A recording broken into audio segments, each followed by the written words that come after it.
We are going to get started in just a few moments, so I hope those stragglers who are still in the parish hall, if you can hear me, I hope you all will start making your way in so that we can get started. And we have a fair number of our folks who are presently traveling, but I know several of them are watching online. I need to get my iPad. What's that? Oh, thank you.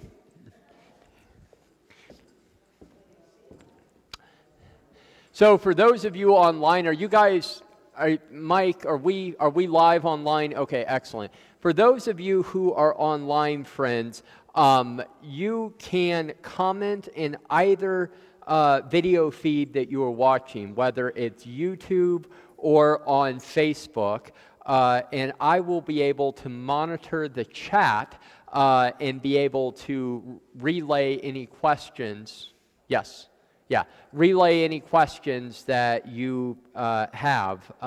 So if you do have a question online, feel free to jump in and we will be able to respond. So let me make sure I've got the chats up and I am good. Excellent. All right, friends. Well, let us go ahead and get started this morning. And I am going to open us with a word of prayer.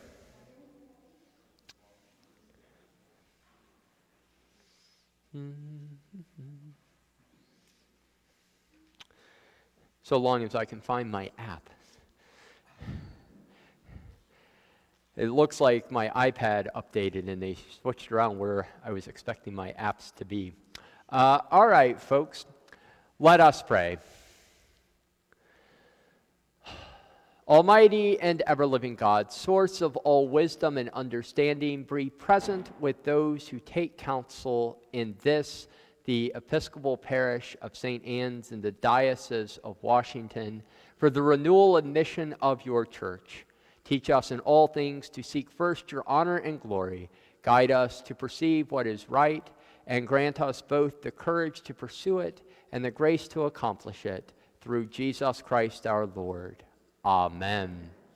I am officially calling this 2026 annual meeting of St. Anne's Episcopal Church to order, and I direct your attention to page 2 in the booklet, which is our agenda, and we will overview it and approve it. I have just opened us with opening prayer. We will have now the approval of the agenda, and then we will approve the minutes from last year's annual meeting. I will offer a state of the parish report, and then we will have a series of financial reports including the presentation of the 2026 budget. Then we'll have a recognition of the outgoing warden and vestry member, and then the election of our new junior warden and vestry members, and the delegates and alternates that we have for convention every year. And I will spend a moment explaining the voting procedures when we get to that part of the agenda, and then we will administer the oath of office.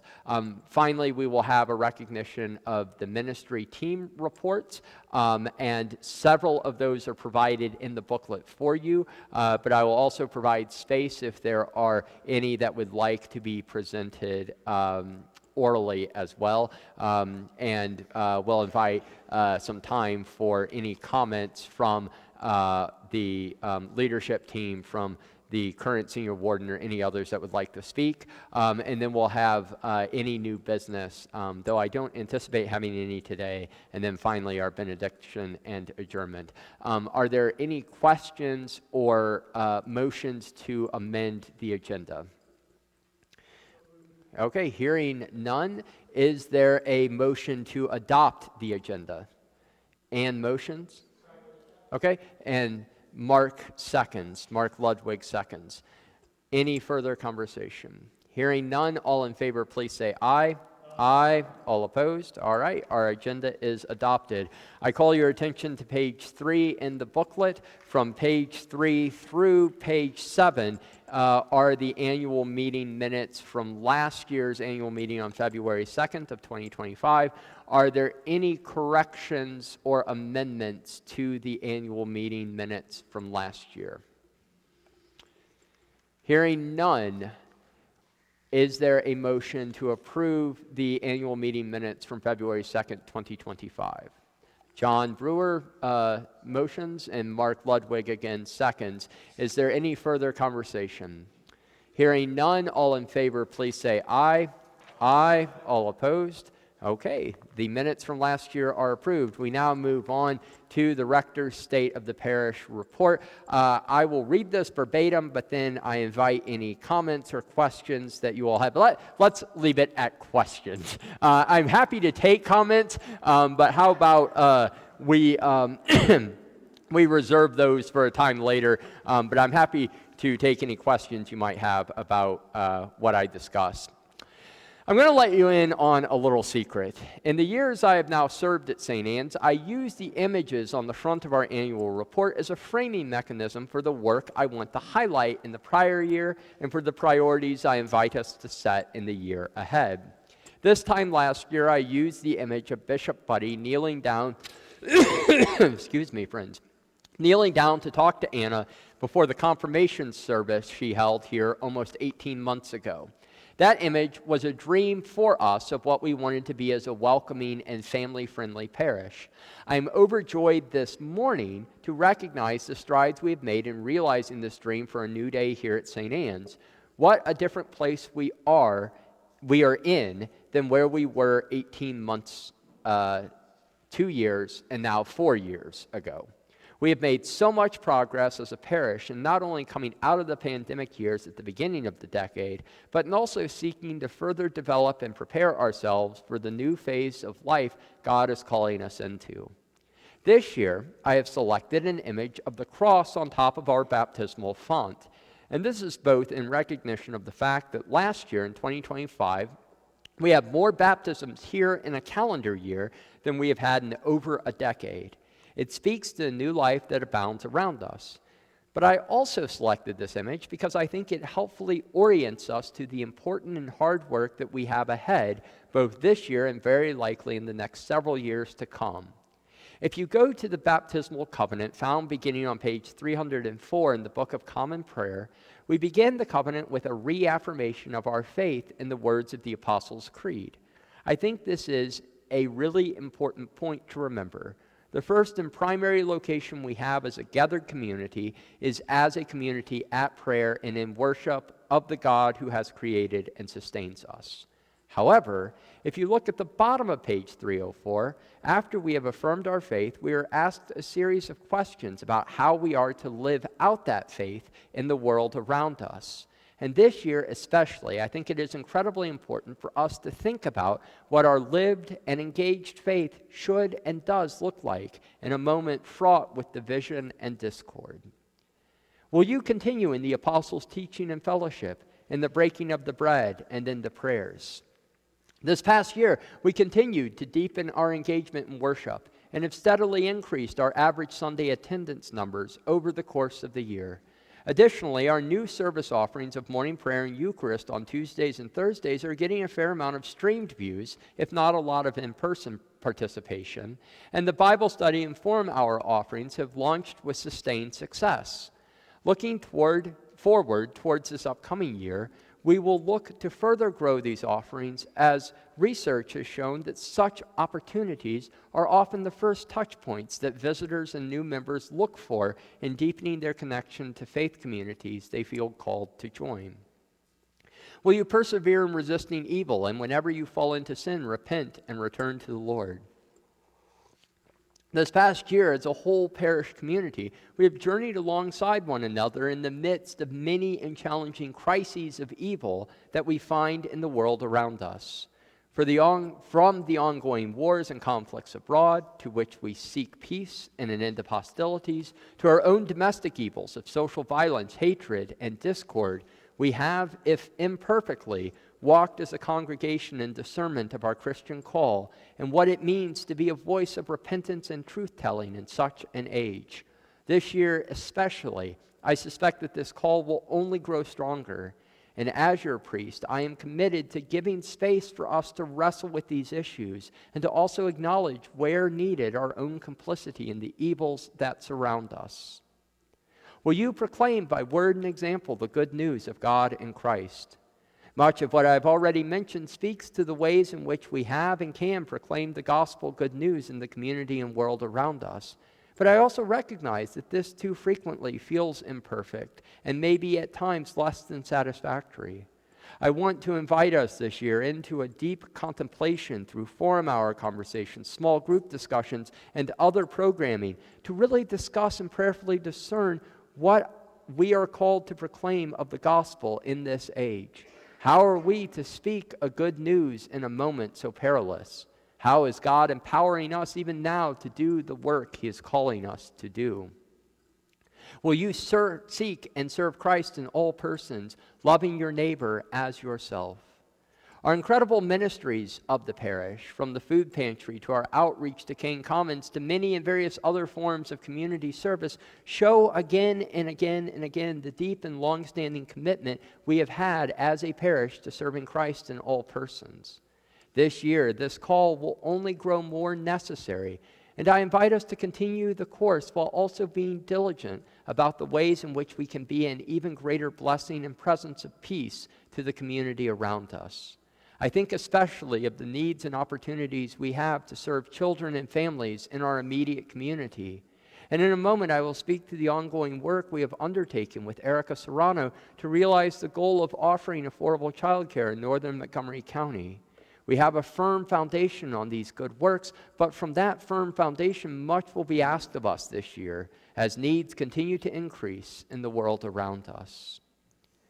Will you strive for justice and peace among all people and respect the dignity of every human being? I love that this is where the baptismal covenant returns at the very end.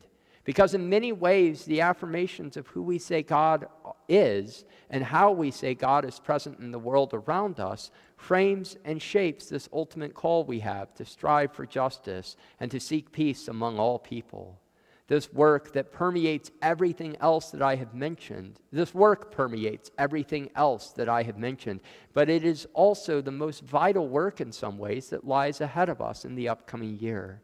In order for us to be the community that God is calling us to be a community that people will seek to deepen their sense of belonging and connection to and to God, we must vitally be a people of justice, of peace, and respect.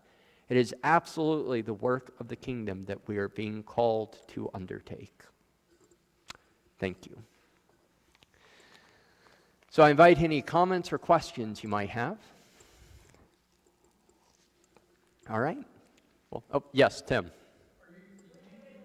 Oh, yes. I just want to understand what, and I think you're going to talk about this, so I'll defer the question, but what you meant by the northern helping with affordable childcare, I would just like to kind of understand how that worked vis-a-vis with our food downstairs.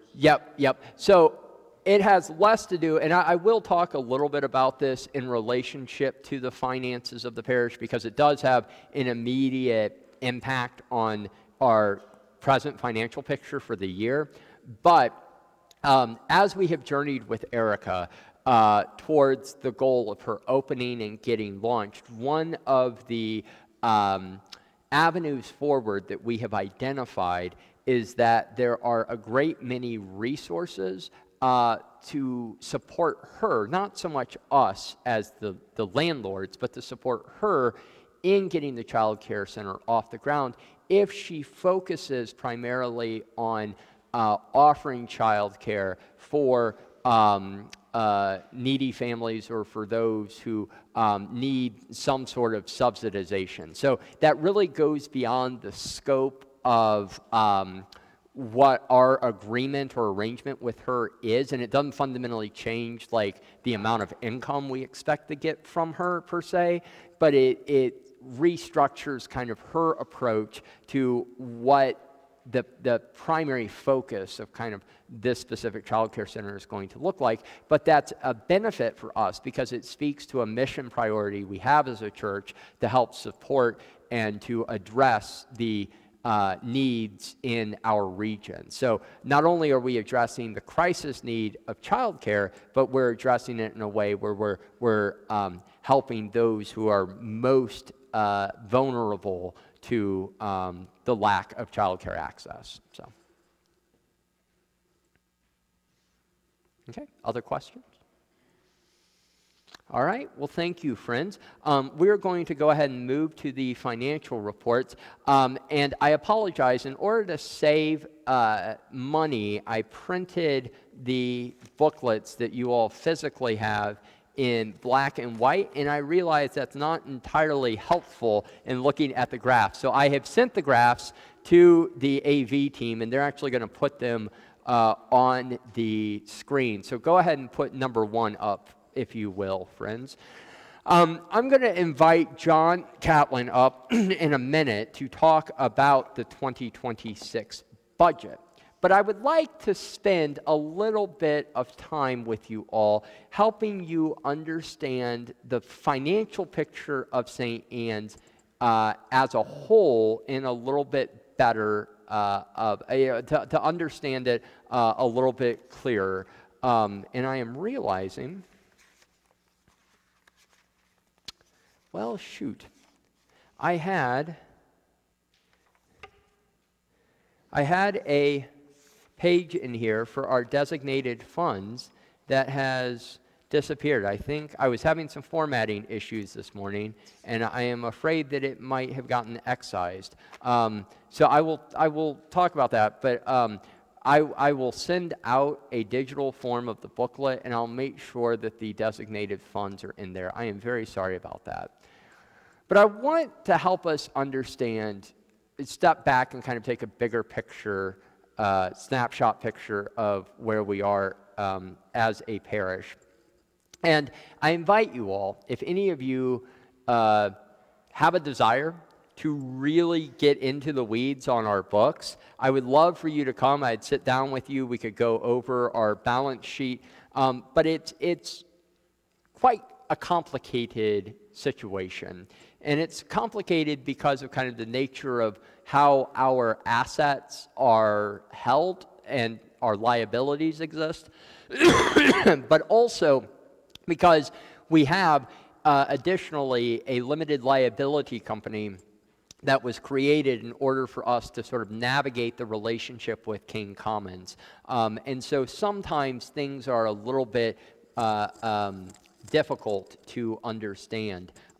So if you ever want a fuller picture, I would invite you to come and talk to me. But if we look at our overall assets versus liabilities, and these are all assets, so these are our fluid or liquid assets, or the checking accounts, the savings account, all of that, and you look at our fixed assets, so the property, the other sort of long-term assets that we hold, we actually look like we're in a really strong position. Our total assets, if you take everything together, are $2.1 million.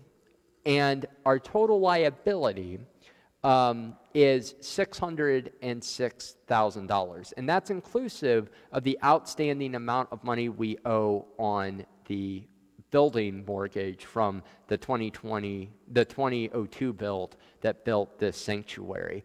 And so that actually looks really, really positive. The difficulty is that some of those assets are intangibles, for lack of a better term. They're not technically intangibles because they are tied to real property, but they're intangibles in the sense that they're not assets that would be quickly or ever fully realized. One big example of that is that when we initiated the process of building King Commons, we had the property valued at a certain fixed rate. It was like $450,000. However, once the project was launched, part of that process was getting the property rezoned so that they could build the apartments. And when it got rezoned, that dramatically increased the valuation of the property because it was no longer just a single-family dwelling zoning. It was now a multi-unit dwelling, which obviously, as you can imagine, has a different implication. Well, from a legal standpoint, the project we could not essentially sell the property at an undervalued rate. We had to sell it at a market value. And so the difference between the settled amount that was paid for the property at $450,000 and the total valuation, which was over $1 million, is over $2 million, exists as a promissory note that we hold. So we technically have a promissory note from the development of this project for the remaining balance of the money that we did not get paid. But that's not an asset that we could turn around tomorrow and call and expect to get that money out of the project. There's a very limited sort of way in which that would ever be realized income for us. However, that technically is an asset on the books. And so when we look at our overall asset picture, it looks like we have this really, really substantial amount of money. But you have to understand that's a little bit of a skewed picture. So the better way, and go ahead and bring up image 2, please. The better way for us to look at our position is to look at our liquid assets compared to our short-term liabilities. So not the long-term stuff like the mortgage, but our credit card payment, our payroll expenses. We have rental deposits that we maintain for both the Walker House and for or rental monies that are maintained for the Walker House and for the Child Care Center. And if we look at our liquid assets versus these short-term liabilities, you see that the picture is much, much tighter. One thing that is hard to understand, but is an important part of seeing the full financial picture for us as St. Anne's, is that our designated funds are both an asset and a liability. They are an asset in that those are monies that we have.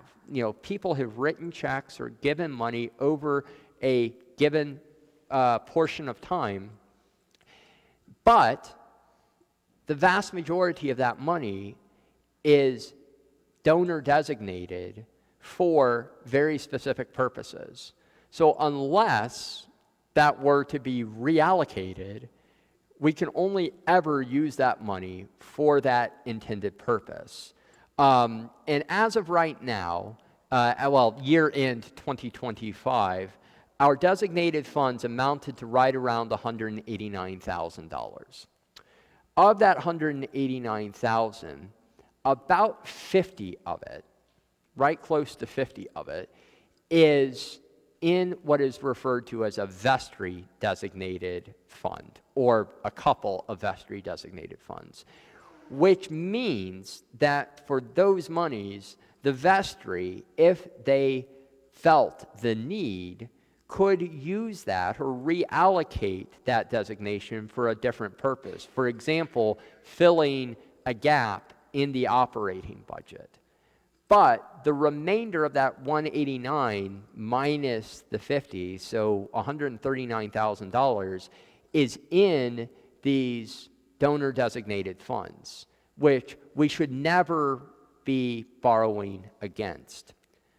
But unfortunately, in the history of our parish here, we have had situations in the past where that's been true. And I want to just locate us historically for a brief moment to see, even as tight as this looks, and there's a difference here of $746. So we are shy of, with our liquid assets, we are shy of covering the short-term liabilities we have by $746. So we're basically, in the grand scheme of things, we basically are covered. And you have to remember, those designated funds, we would be the ones calling those on ourselves, right? So it's not like we would have an external pressure called on us. But obviously, the credit card always has to be paid every month, these other expenditures. So at the year-end 2025, we were essentially completely even between our liquid assets and our short-term liabilities. Can you go to the next slide, please? But this is, go one more, I'm sorry, go to 4 and then come back to 3. This was a much more typical picture for us in years past, where even our short-term liabilities far outpaced our liquid assets. This is year-end 2021, so this is the year that I came here, and we were in, I can't see what that says. I think it was 25. So basically, we were short of covering our short-term liabilities right around $25,000. So we were in a pretty serious financial deficit there. And if you go back one more page, one more picture, our total assets and liabilities were incredibly skewed too. So our total assets at year-end 2021 were $161,766. That's total assets. And our liabilities were $1.2 million, essentially. And so we have made a tremendous amount of progress on stabilizing the finances, but we've stabilized them to a moment-by-moment health.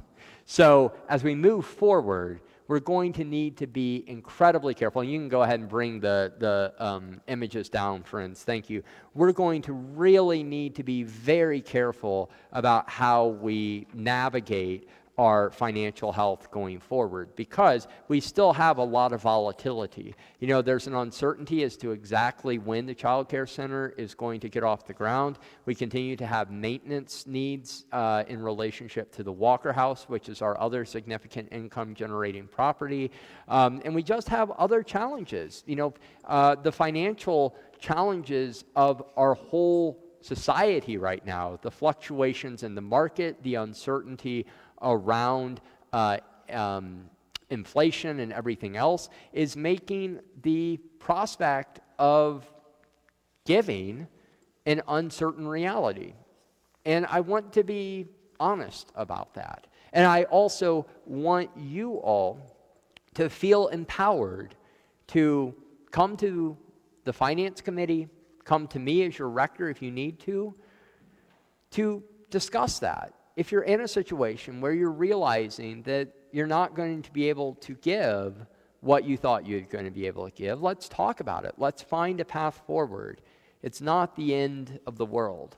But also, for those of you who have not tithed yet this year, I strongly encourage you to consider filling out a pledge card and letting us know, even if it's a small amount, letting us know what you can contribute. Because at the end of the day, as of right now, we're about $10,000 shy of where we need to be in our pledge units, just our pledge units and stewardship, to be kind of in a moderately stable position for the expenses that we expect to occur over the course of this year. And that's to say nothing about our rental incomes and our other challenges. And John will speak to that more fully. But I want us to have kind of a fuller picture of where we are. When you look at the total assets over liabilities, things look really great.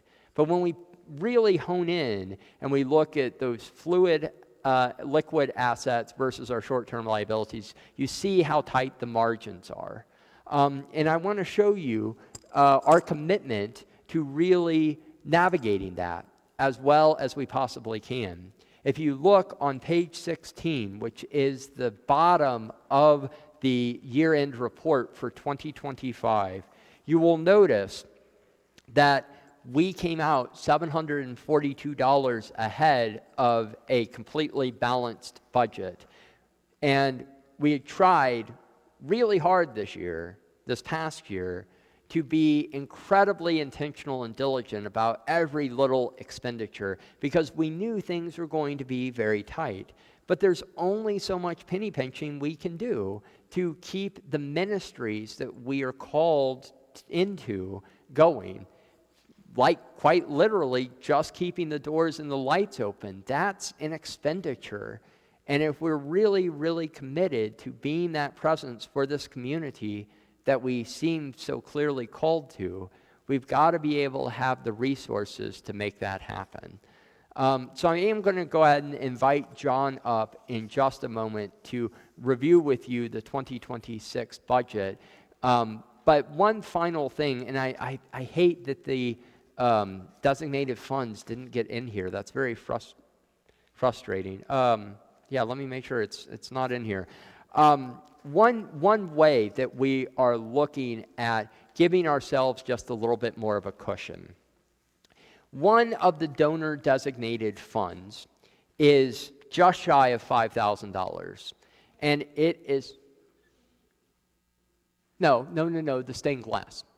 One of the donor designated funds is just shy of $5,000. And it is a historic stained glass fund that was developed when this building was built with the intention of these windows being stained glass. Unfortunately, we never raised the money to make that happen. And that $5,000 has stayed stable for 20 years. There's not been additional contributions to it, and there's not been an effort to try to do it. And quite literally, you can't really do anything with stained glass for $5,000. And so the vestry, and I'm announcing this today, but it will be in a series of communications that will come out for the next month. The vestry is pursuing the approach of being able to reallocate, even though that's a donor-designated fund, reallocate that $5,000 into the vestry-designated holding fund to give us more flexibility with that resource. Even though that's a small amount of money, as I say this year, margins are very, very tight, so that would be a benefit to be able to use that. What that means is that if you were a contributor to that $5,000, or if you know someone that was a contributor to that $5,000, and you have an opinion, good, bad, otherwise, we need to hear from you. We need to understand what your desires are for your portion of that contribution. Now, if you are completely supportive of letting the vestry kind of reallocate that and use it in this more fluid capacity, then you don't need to say anything. And as long as we don't hear any feedback, negative feedback or challenge to that decision, in 1 month's time, after we have communicated that position and communicated that plan, so long as there isn't any further feedback, we will move forward with that allocation. So when I talk about these donor-designated funds, they often are, and legally speaking, should be completely held for those purposes. However, for an instance like this, where the purpose in which that fund was created is never going to be realized, we have this opportunity to go through a process for releasing those funds and being able to reallocate them for other purposes. That's the only example right now on our books of a donor-designated fund that's in that situation. Everything else is funded at a level where it's and it's in active category of work that people use that funding source. For example, the food pantry, use it on a very regular basis to fund the work that that designated fund is designed for. So before John comes up and presents the 2026 budget, are there any questions that any of you have about the kind of overall picture that I've offered? Okay. I just want to note she's not here today, but we are so incredibly blessed to have Katie Beach as our new treasurer. The treasurer role gets appointed in October of every calendar year because we want to give the treasurer a little bit of lead time with the existing treasurer to onboard and understand things. And the treasurer role runs every calendar year, so it runs from January through December with the option to renew. But Katie, as far as I am aware, is the first treasurer that St. Anne's has ever had who, or at least in recent years, who is a CPA. And so the level of expertise that she's bringing into us, helping us navigate some of these issues and even understand our fuller financial picture is an incredibly great asset. So, yes. Oh, thank you. I failed to do what I said I was going to do and monitor the chat. Yes, Don, the annual report will be available online, and I will make sure that the designated funds get included in that so that you can see them. So, any questions that you all have? Okay. Oh, yes, Tim.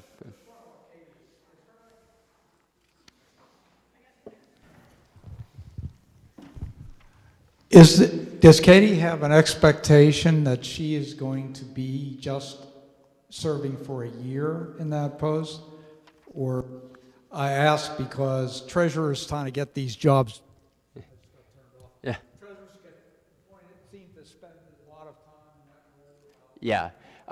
And I'm sorry, Tim. Yeah, I'll repeat. That's fine. But just for anyone else that has a question, we do need to keep the mic on because that's how the people online can hear. But he said, is there an expectation that she would finish just this 1 year or move, potentially?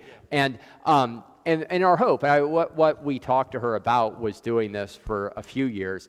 Technically speaking, I have to go back and double check the bylaws, but we do have a term limit on treasurers. I think they can run for 3 or 4. John's saying 4. Okay. I had 3 in my mind, but I'll go with John. So 4 years. They can only serve consecutively for 4 years.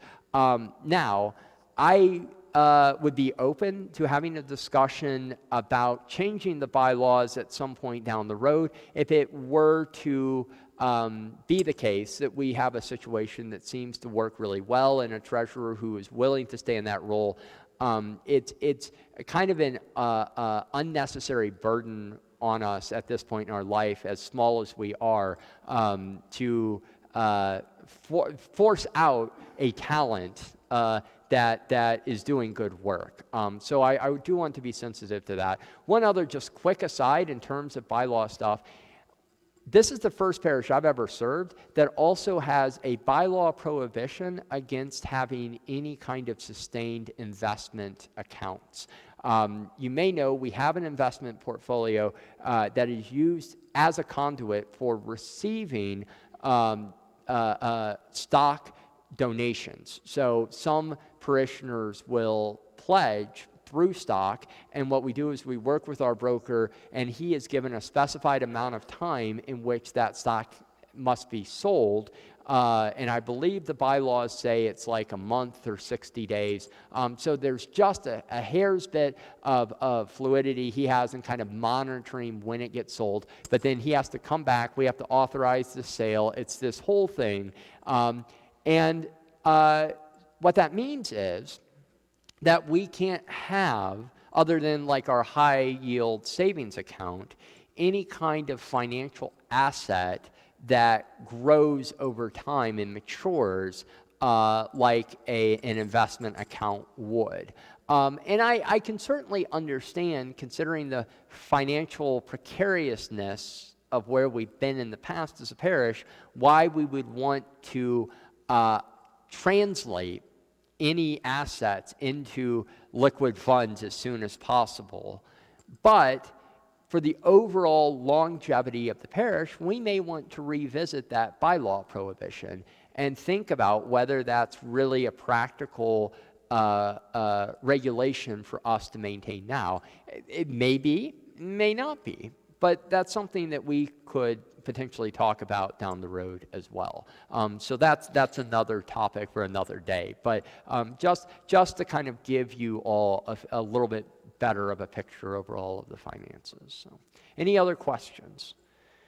All right, not seeing any. John, would you like to come up and review the 2026 vestry approved budget? And for those of you with the booklet, that's going to be on page 18.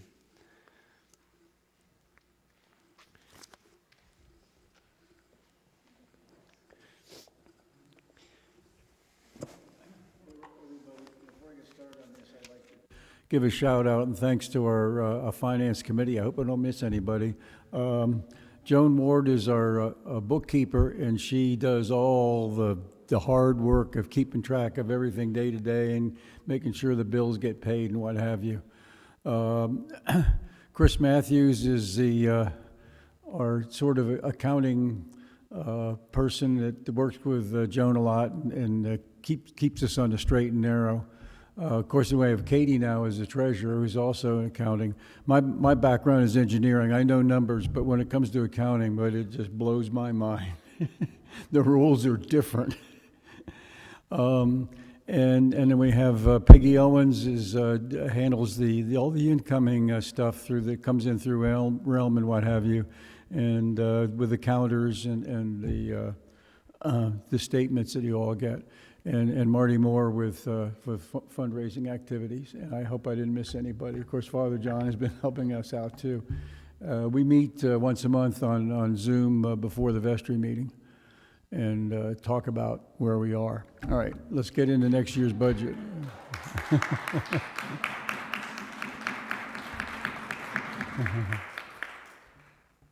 Oh, yeah, the outgoing treasurer there too. I don't want to miss Mark Ludwig. Was treasurer this past year and for a couple of years. Okay, the budget starts on, the 2026 budget starts on page 18, and I am not going to go through this line by line because I'm sure you probably don't want me to. But I'll hit some of the high points, especially on the income. Our biggest single line item on here is pledges. For last year, we had projected pledge income of $269,000. We came out a little bit lower this year, and as Father John had mentioned, we're even a bit short on that too. So, if you haven't pledged yet, please, think about it and get something in. So that number's down a bit. Our building use income is another big area of income for us.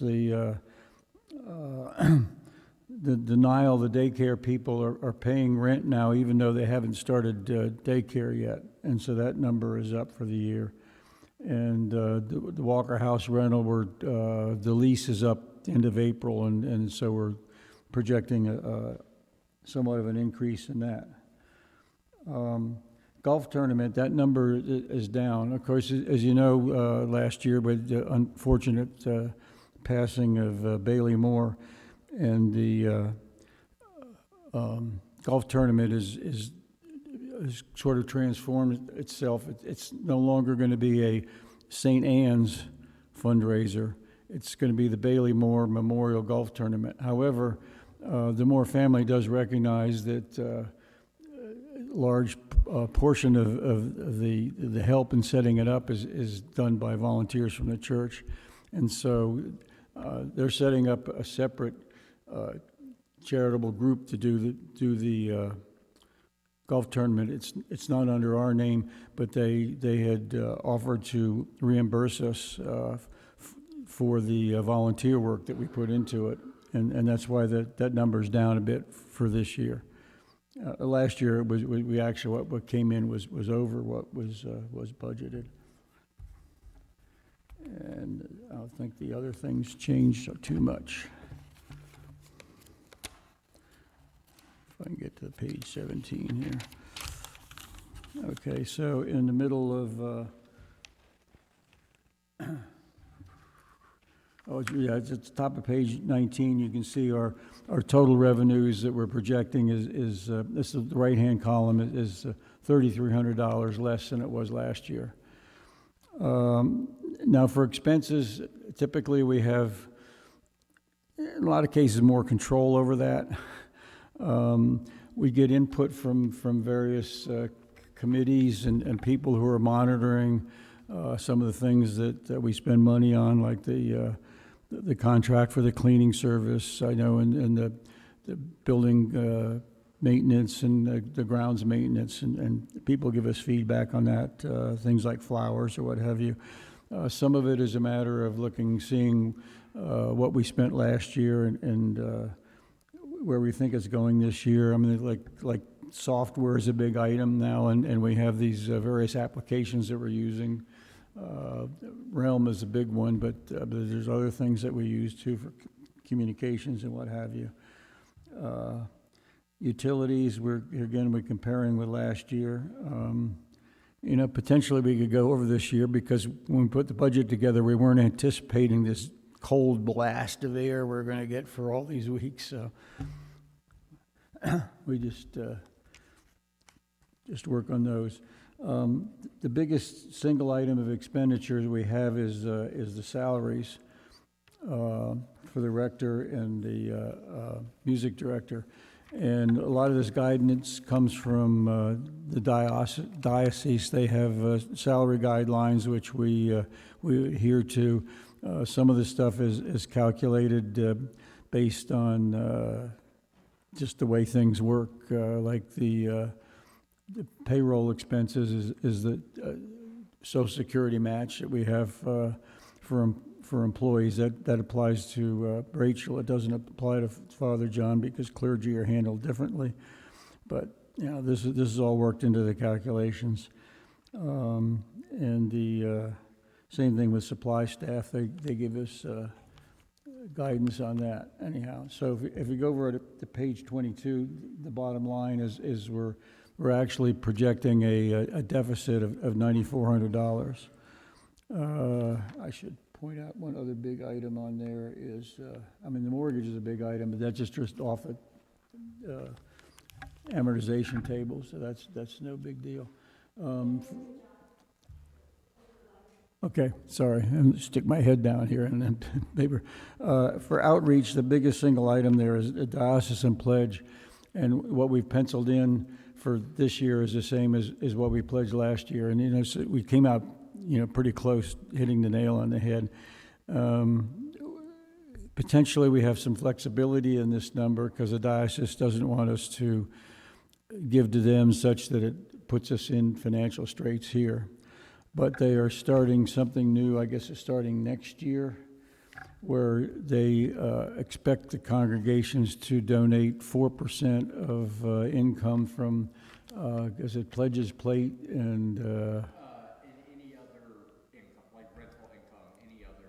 Okay, rental income, okay, so we're kind of close to that number right there. So that's why that number is what it is.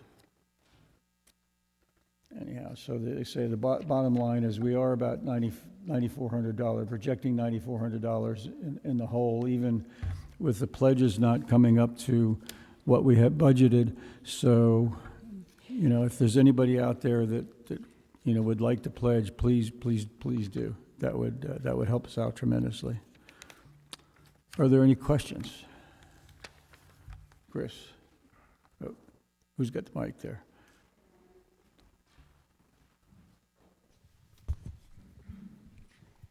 I just wanted to make clear, do you know, what's that? It's on.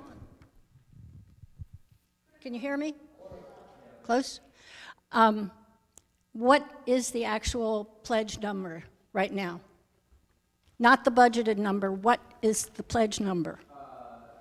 I Is Peggy here? I think it's like 259,000. So it's actually 6,000 short of what we're budgeting here. Correct. But when So- when I named the 10,000 number earlier, that was in consideration of the deficit. So, I understand, but I think everybody should understand that the number budgeted is not what we have. Correct, right. And it's still a $9,400 deficit Right, budget. right. So it's really more than that. This looks like- So Yeah. we really need more pledges. yeah, The other thing is the golf tournament. This 22,000 is not a guaranteed number. correct. This- Yeah, I will this speak to is, that in a moment. As I understood it, maybe you all know more than I do, but I thought that the church would get the income that we had generated Correct. by getting sponsors for the golf tournament. Yes, If we don't get any sponsors, we're not going to get any money. right. So I think everybody yeah. needs to know that. Yes, yeah.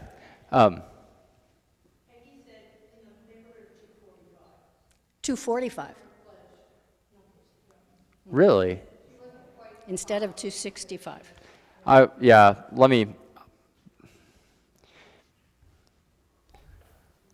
I am a troublemaker.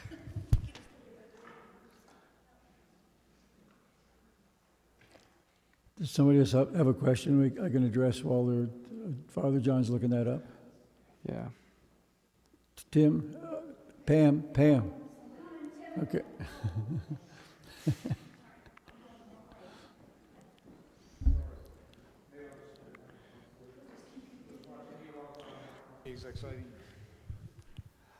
I'm confused. I'm looking at pledges for the 25 actual. And the actual, and this year's budget, is that almost $100,000 difference? So Oh, why is the okay. difference only 4,000? Right. What we have in the budget is that the pledges and the pledges from deferral are split out, okay? Those pledges from deferral are actually that portion of the total pledge income that was paid during the previous year and carried forward into this year, okay? For 2026 and this budget, it hasn't been split out because when I put the budget together, we had no idea what that number would be. So that $265,000 would be split out, some to go down to pledges for deferral for the amount of money that came in last year that was pledges for this year. Okay. And my second question was regarding the daycare center. They're still paying rent even though they haven't really opened yet, so they're not getting any revenue from having children coming, right? Yeah, well, they have through the end of 2025, and that is currently a conversation with Erica. What we are presently working on are some support systems for her to be able to continue paying rent through some additional support. But yes, I mean that is at a kind of crunch time with her because of how much she budgeted going in and where the lack of being able to open has impacted that. My question was going to be how long is she obligated or Right. feels she's obligated to keep paying rent when she doesn't have revenue? Right. That's an untenable situation, Yeah. right? So, Yes, all Ann. right. I've never understood whether there's been the capability for using that space for after school as well. Can't hear you. I think it's speak loudly. Yeah. Is there an opportunity to use the space for after-school programs? So Ann's question is there an opportunity to use the space for after-school programs? That is part of what she's looking at in terms of developing the access that I was talking about during my rector's report. And then we're also pursuing a number of different opportunities to use the fullness of the church space. They are paying rent. She is paying rent on that single room right now, which is isolated for her use. Now, what she is licensed to be able to offer there, one of the things she has been doing are some weekend programs. So she's obviously doing stuff outside of structured schooling right now. I don't know the extent of what she can do, but there may be some additional opportunities for us to engage with community resources. We've actually had a couple of folks reach out to the office email about renting some of our space over the summer for precisely what you're talking about, like summer programming. We've got some logistical elements of that to work out in terms of making sure that we have the sufficient structural capability to have people using the church in an ongoing way like that. But those are certainly some options that are on the table. So we are looking at that. Yes, Pam. One thing I'd like to say, is this not working, Tom? Okay. One thing I'd like to say is we have to be aware, we are the landlord. We are not running this business. Yes, we can help her, but we're not running the business. So it's her job to do what she wants to do with her space. Yep. Okay. Other questions? We have that other classroom down below that's not being used, right? Is that, Oh, are you talking about the space downstairs? yeah, Well, one of the problems, to use it for something like daycare with code changes or whatever, it needs to be, have a sprinkler system installed.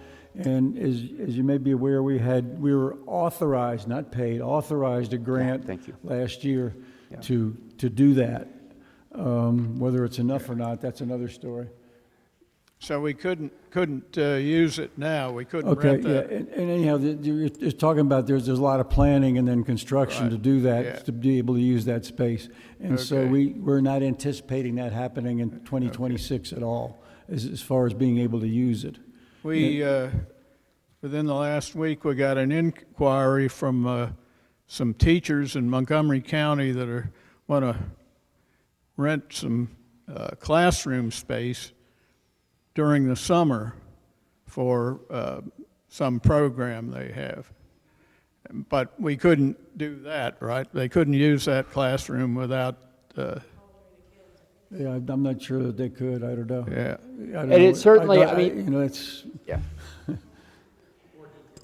I think, yes, and I think this is getting beyond what we can cover in the annual report today. Okay. But I will note, I mean, these are all the kinds of opportunities that are going to potentially be some additional sources for income.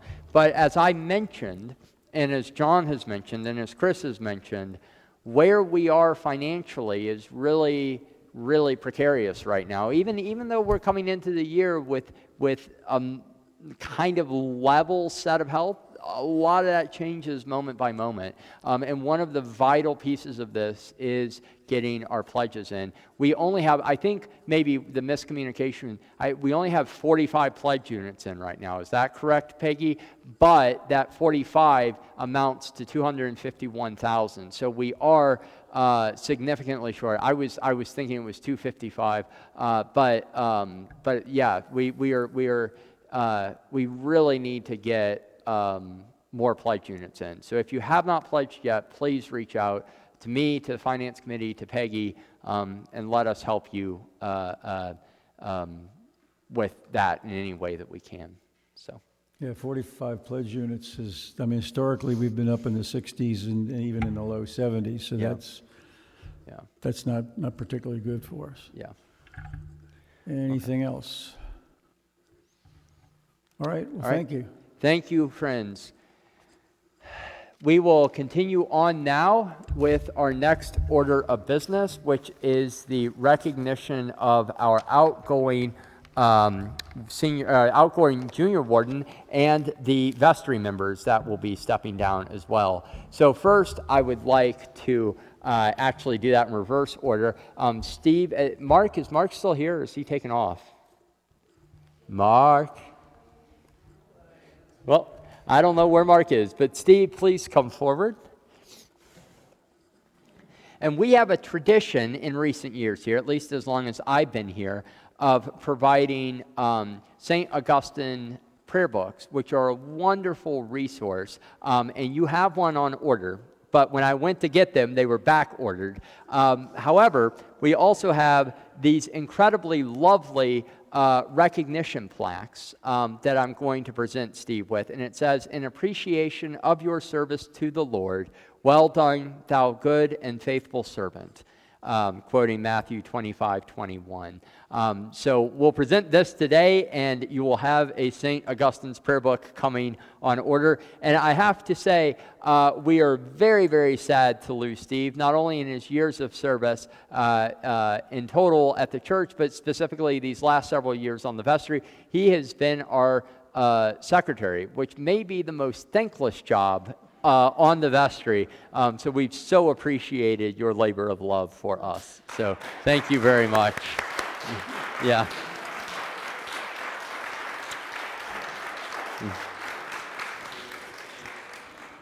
And Pam, I'd like to invite you up now. And Pam has been such an incredible asset to me in these last 2 years of working as junior warden. And it honestly is not really even that much related to the role of the junior warden, but it is everything else she has done. And she's certainly done a lot as junior warden. But as you all know, Pam's energies extend far beyond just the strict role of the junior warden. And so we actually have 2 gifts for you related to 2 of your deepest passions here at St. Anne's. And the first is a physical gift, and I invite you to pull it out this way. Okay.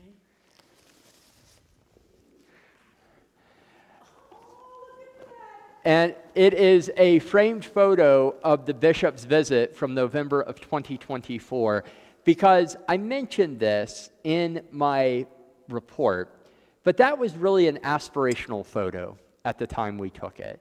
Anna and Shade were basically the only 2 kids that we had on a consistent basis of that age group, and we had this dream of providing a space, build it, they will come attitude.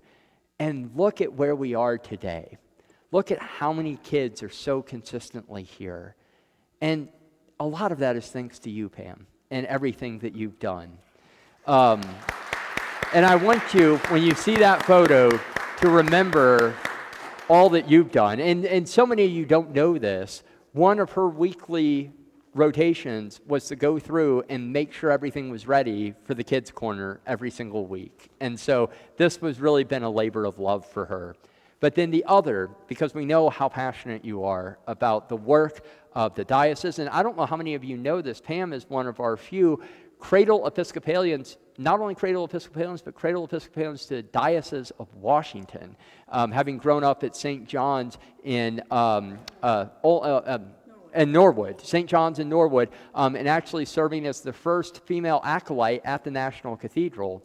I mentioned in my homily that this last weekend, we as a diocese made very concrete and explicit commitments in terms of caring for our refugee and migrant brothers and sisters in the region, and we put teeth to what that care looks like, but that needs support. And so we are donating $200 in your honor to the Refugee Resettlement Committee of the diocese for the work that they are going to be pursuing. So, yeah. So thank you, Pam.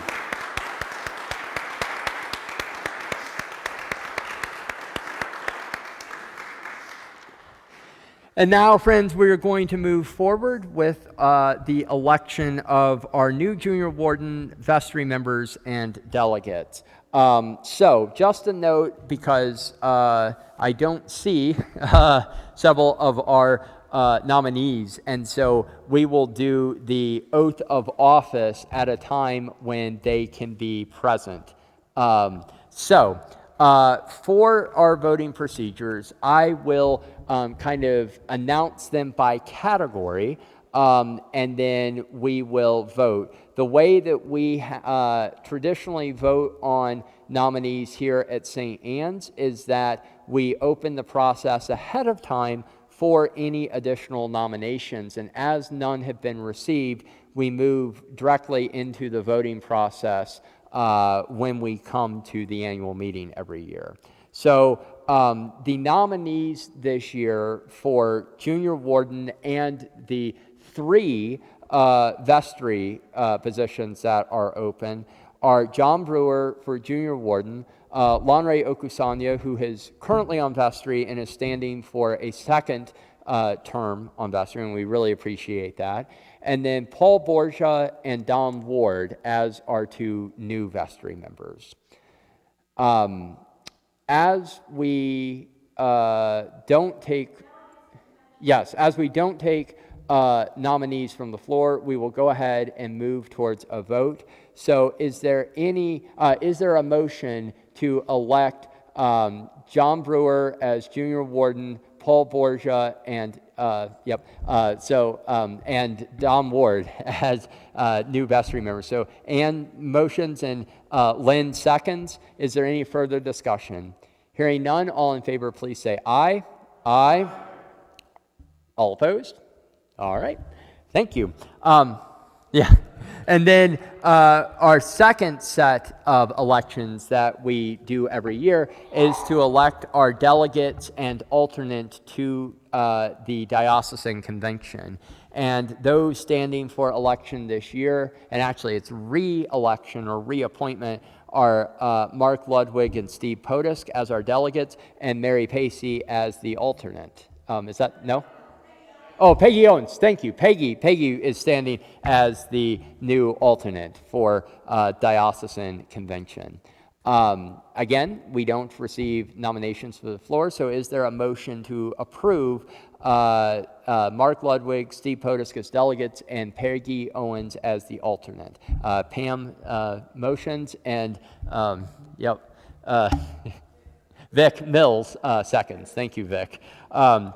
Any further discussion? Hearing none, all in favor, please say aye. Aye. All right, thank you, friends. And as I said, we will administer the oath of office at a time when we can have everyone available to do so. Finally, our last order of business this morning, I want to recognize the ministry team reports that were provided, and you can find them in the back of your booklet beginning on page 23. But I also invite any additional presentations, if anyone would like to say anything from a sort of written report perspective, any additional ministries that would like to be discussed. Okay. Well, thank you, friends. I encourage you to read through them. Read through all the good work that we're doing as a diocese or as a parish when you have a chance. And I thank you for your participation in the annual meeting this morning. Is there any additional new business? Yeah, I'll do that. Yeah. Is there any additional new business? All right. Well, is there a motion to adjourn? Okay, Ann motions, Lynn seconds. Any further conversation? All right, thank you, friends. All in favor, please say aye. Aye. All opposed? All right, well, let us pray together. Dear Lord, thank you for gathering us in this time as we go forth from this place this evening. May you keep watch over us. Protect and guide us, and may you draw us in every moment closer to your heart and your will for our lives. In the name of your Son, Jesus Christ, we pray. Amen. All right, thank you, friends.